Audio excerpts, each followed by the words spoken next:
I'm the oldest of three brothers, and way back in the day, I used to play the old Sega Master System. This is when the first kind of gaming consoles came out. And this weird thing would happen, which was my younger brothers would like to watch me play. Now, there was often another controller available, they could join in, there's two-player games, but they actually preferred to watch me. In fact, sometimes they would hide around the corner and watch me play. And I always thought it was the most bizarre thing, like, why would you want to watch someone else play? Nowadays, you can make 5 or even 6 figures per month, having thousands of people go online and watch you play video games. When I was a kid, I was being shown information about a potential career path that never would have ever occurred to me.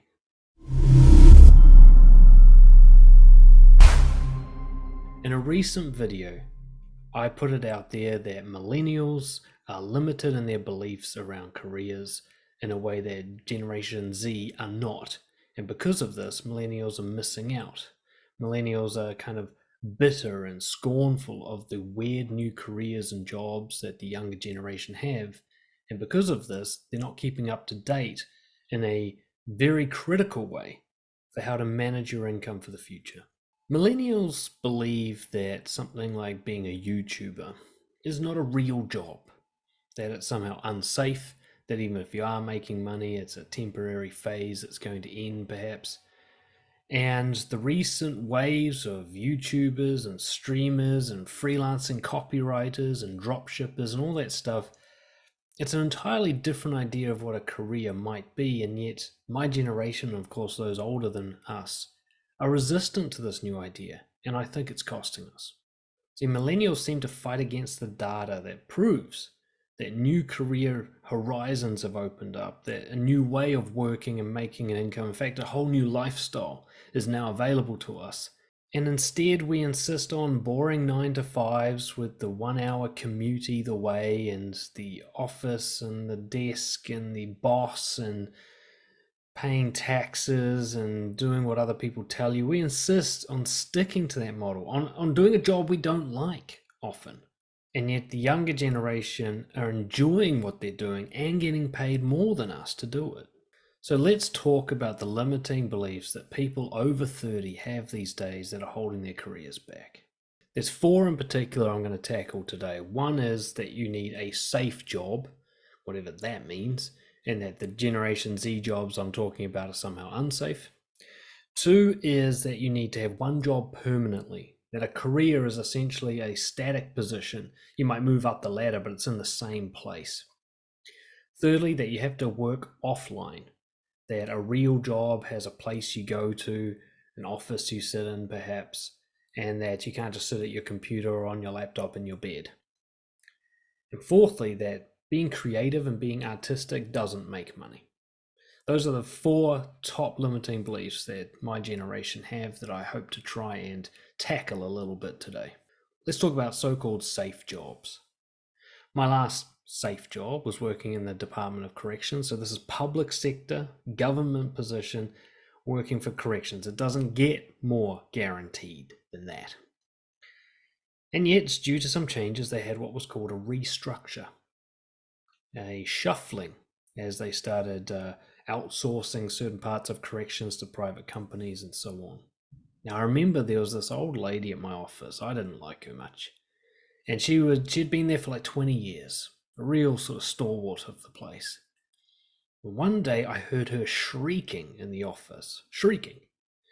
And when I went to go investigate, found out she had had a minor heart attack. Why? Because she had just been told that there was no longer a position available for her, that she had been restructured. She actually had to get an ambulance. She was so sure that she was in a career for life that the shock of being told that she's one of the people on the list whose jobs just don't matter anymore almost killed her. And I think she's a great model of what I'm talking about. The idea that you have a safe job is ridiculous. This kind of restructuring and outsourcing and losing jobs is happening a lot now in the private sectors. Everyone tries to get leaner. Everyone tries to make more profit for less cost. The biggest cost, of course, being staff. And now it's even happening in the public sector a lot more. And even when it's not, the public sector is disintegrating all over the world. The quality of the work is becoming incredibly unsatisfying as people are being asked to do longer hours and achieve more with less resources, as career politician-based governments try to make as much money for themselves as possible. And this is even in the non-corrupt countries like New Zealand. I'm intimately connected to many people in public services, and they're all reporting that it's going downhill, that it sucks to work there now, even when they get paid well. You've got to remember that employees are the biggest cost to any company. So when they're looking to make more profits by reducing their costs, where do you think they're going to go? You think they care as much about your career as you do? You think they care about you as much as they care about profits? How naive are you? If you end up becoming more of a liability than an asset, there's no leeway for that. They're not going to wait around to see if things turn around. They're going to get rid of you, and you're going to be unprepared. When we look at the rise in technology, I predict that nearly all jobs as we currently know them, basic 9-to-5s, can be replaced by artificial intelligence or robotics. So look at what you're doing, your classic job, and ask yourself, is it really not possible for a computer to do this job, a well-programmed computer, or a well-placed robot? And if so, is that going to be less expensive than I am? The next limiting belief, we need one permanent job. You ask any millennial, why don't they start their own business, or why don't they go try something else? And they'll say, I need this job, especially once they've got kids. So what you're saying when you say, I need this one permanent job, is I'm going to put all my eggs in one basket. When has that ever been a good fucking idea? When has it ever been a good idea to have all of your income dependent on a single thing? That's never been a good idea. And yet people are still doing it. You ask any highly successful investor, do you have all your stock in one company? You will never hear the answer yes. Everybody diversifies. All the smart people do anyway. So why don't we diversify income? If you look at your job, and you think, what would need to happen for me to lose this job? Like, I can't do it. Let's say my job, for example, if you cut my vocal cords, I can't coach anymore, essentially. It's that simple to have all your eggs taken away. Right? Does your job need you to be able to see? Does it need you to be able to walk? Does it need you to be able to think clearly? What is it that could be taken away that ruins your entire income? Now, see, if you cut my vocal cords, I become a writer. Well, I dial up the writing I'm already doing. So right now I get paid a little bit to do blog writing. And if you take away my coach, I'm just going to do all blog writing. So I can adjust quite easily if something happens to me. Can you adjust? You know, right now my auntie, whom I love, is having to do shit work at a new job in her 60s after a number of new jobs over the last couple of years, because her old job that looked like a good permanent fixture became a toxic workplace environment and she had to leave. Do you really want to be scrambling around sending out resumes and CVs in your 60s? Or your 50s? Or your 40s? Do you really want to be put on the back foot like that? Because it's going to happen. There is nothing that is guaranteed for a long time anymore. Technology is changing rapidly.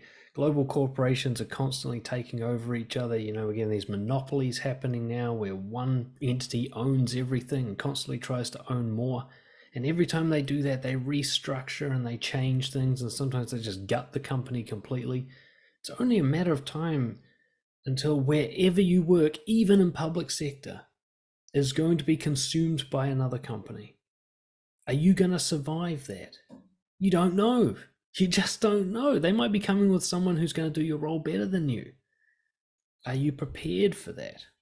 Well, if you're a millennial, the answer is probably not. You've got all your money on this one bed, all your eggs in this one basket.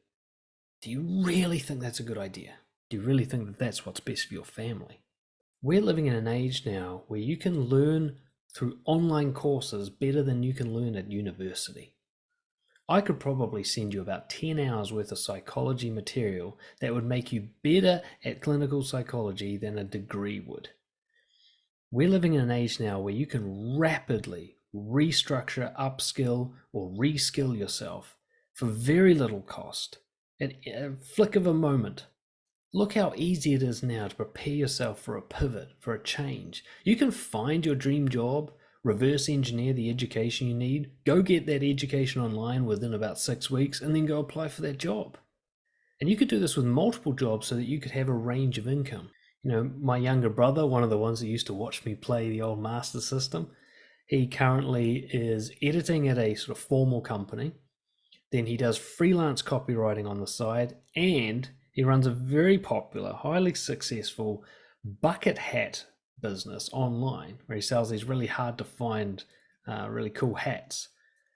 And he's got three things going at once. You can't upset his career. You take away one of them, he's got two more, and he can just dial them up to fill the space. That's a smart career. By the way, you can check out his bucket hat business in the link in the description. There's some awesome shit there. Third limiting belief, you have to work in the real world, so to speak. You have to get in a car or get on a train and sit in traffic and go to an office and wear a suit and have your breaks at set times and then go home again. And of course, in the trades, this is a much more real thing. Like, you can't fix a car with your computer, though one day you will. But for most people, their job really doesn't need to be in the real world as they see it. I mean, COVID taught us that, if nothing else. All of us were forced to stay home. Most of us just kept working. How is that possible if you have to go into the office? Well, truth is, you don't have to go in. You know, I had my world rocked a couple of years ago when I took on a new client. He was only 17 years old, I think, at the time, one of my youngest ever clients, making more money than I was on YouTube. There's two things he did on YouTube. One is that he just filmed his dog doing random things. He had like 1 million subscribers for that channel.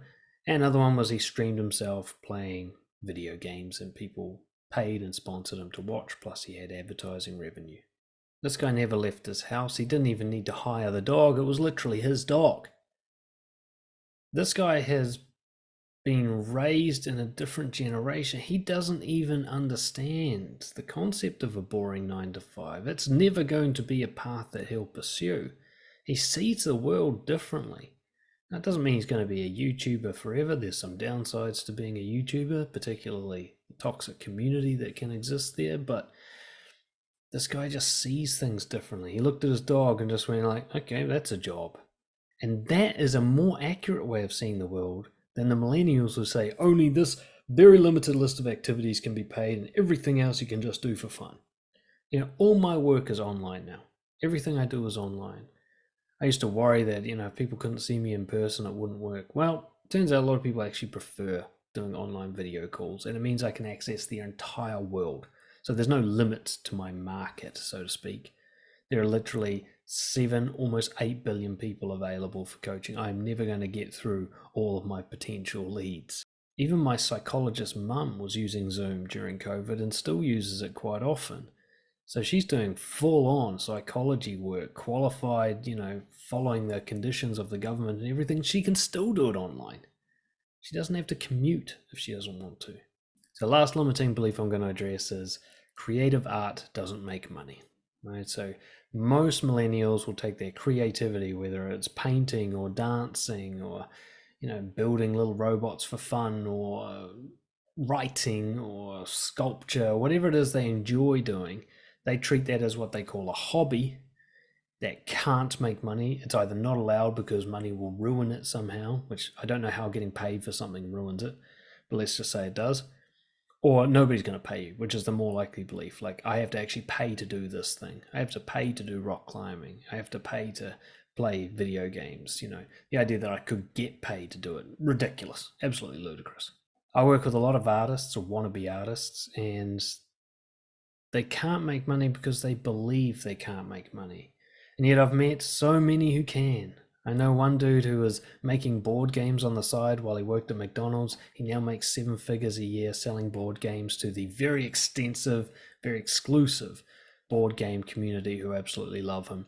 I know another girl who likes to play drums, so she started posting videos of herself playing drums, and now she plays drums online as a job. All entertainment is paid for. You pay for everything that you enjoy, and yet you're not thinking who's getting that money. The entertainers, not all the money, of course, but the entertainment community, the entertainment industry. Everyone's getting paid there. Why can't that be you? There's literally millions of people getting paid to be involved in entertainment, and yet you can't. Why? It makes no sense. There are more people in entertainment than there are mechanics. There's a thing I learned about called a journeyman actor. You know those actors you see in just about everything and you recognize their face, but you couldn't name them if you tried? They're never the star of the show. They're always, a background character with a few lines or whatever, or they're a staple in a kind of typecast TV series, that kind of thing. They're always the lawyer or whatever. You never know who they are, but those guys are making 6 or 7 figures a year just doing steady acting work. The journeyman style of creativity, like I have a DJ client, and when he's not making his own music, he does background music for fashion shows or ads, and he makes really good money doing that. There's really great money to be made as a skilled artist. You don't have to be Beyonce. There's this whole huge range in the middle of everybody who contributes to most of the entertainment you watch, in the background especially. Why can't you be a part of that? Why can't you be selling your paintings to hang up in cafes and hotels? I mean, you're using YouTube right now, and even though my channel purposefully doesn't have ads, you're used to seeing ads on all the channels. Do you know where that advertising revenue is going? A lot of it's going to the person who made the video. I know of a guy who literally stares at people for a living. All he does is make eye contact. He does this in huge venues. People pay him thousands of dollars to just stare at them. He's tapped onto an idea that millennials are resistant to. Anything can make money. There's an audience for any service. Almost anything is valuable to somebody. And if you can figure out how to get in touch with the people who find what you do valuable, you can make it into a career, a really lucrative one. Whatever your art is, whatever your creative, enjoyable activity is, somewhere out there is someone who will pay you just to watch you, or they'll pay you for the product, or they'll pay you to teach them how to do it. Put it this way. Let's say you're an artist. You could be doing online courses teaching people how to paint. You could be doing live classes teaching people how to paint. You could be selling your paintings to hotel chains and cafes, as well as featuring them in galleries. You could be sponsored by paint manufacturers. I mean, I'm making this up off the top of my head right now. I haven't even put any thought into it. Can you imagine what you could come up with if you put a week's worth of planning into it? Your real fear is marketing and selling. The so-called safe job of the millennial has one particular theme, and that is you're not the one whose job it is to find the money. So there's people who work in offices and so on and so forth. One of the main things you'll notice that they have in common is they're not the ones going out there selling the thing. And this is why people are afraid of art, because art, especially if you want to be a self-employed artist, you got to go find the clients. You got to go pitch what you do and sell it. You got to go put it in the galleries or post it online or whatever it is. And that's what you're really afraid of having to go hunt for your food. But the beauty here is there's only one skill you really need to learn: marketing. We'll call it marketing and sales. If you're a person who can build an audience who loves what you do and sell that thing to them, you can make money doing anything. You don't even need to be slippery or sneaky. I'm completely authentic in my marketing. So don't use the excuse like all marketing is scammy and bullshit and that you just want to be this honorable person as if that's your real reason. No, you could be totally honorable, totally authentic, totally honest, but you have to be very bold and brave and face rejection. See, what Generation Z are not as afraid of as us: rejection, failure, humiliation, getting it wrong. They go out and do all that stuff, and that's why they succeed. It's not because they're younger. It's not because they're up to date with technology. It's because they're not as cowardly as we are. That's it. That is it. By the way, if you're currently doing client acquisition, marketing, sales, or whatever for a big company, then you've already got the skills. Leave immediately and do it for yourself right now. Go on. Pause the video. Go do it. So look, times have changed, right? Technology's accelerating. Old school beliefs are simply barriers now. Don't be a dinosaur. Don't stay out of date out of some sort of grim, stubborn need to keep things the same, because that's just going to cost you and your family. You don't win from that perspective. You're definitely going to lose sooner rather than later. If you want to catch up, you can contact me. tell you what, here's an offer to anyone who's made it this far in the video. I will have a free session with you to pull apart your current skills and strengths and experience and talents, and especially your passions, and help you figure out how that could translate into better work that gives you more freedom, that gives you better income, that makes you more flexible and able to pivot to changes, and opens up a new lifestyle that isn't the classic 9 to 5 stuck at a desk. Get in touch with me, dan@brojo.org, if you want to take advantage of that offer. It will be for a limited time, I just don't know how limited. Thank you so much for watching. I hope that helped. Cheers.